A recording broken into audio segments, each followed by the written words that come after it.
সুধী দর্শক মণ্ডলী, আসসালামু আলাইকুম। এই মুহূর্তে আছে রাজশাহী শিল্পকলা একাডেমি। আজকে এখানে বিশিষ্ট খ্যাতিমান শিল্পীদের সাথে একটু সাক্ষাৎকার নিব।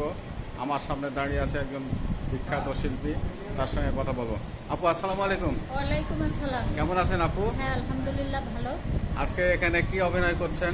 আমি দেবী সুলতানা জয়ন্তী রূপে অভিনয় করছি। আচ্ছা, আপনাকে অনেক অনেক ধন্যবাদ। তো আপনি কোথা থেকে আসছেন?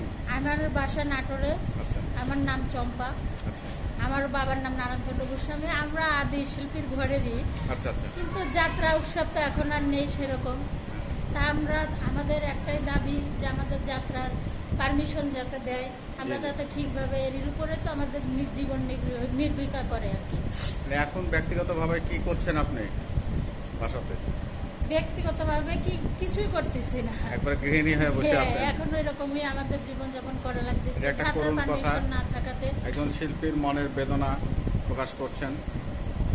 তাহলে আপনার ইচ্ছা যাতে যাত্রা শিল্প পুনরায় দেশে চালু হোক, এটা হ্যাঁ। আপনি চাচ্ছেন। হ্যাঁ, এটাই চাচ্ছি। আপনাকে অনেক অনেক ধন্যবাদ। আপনি ভালো থাকুন। আপনাকেও অনেক ধন্যবাদ। আসসালামু আলাইকুম। ওয়ালাইকুম আসসালাম।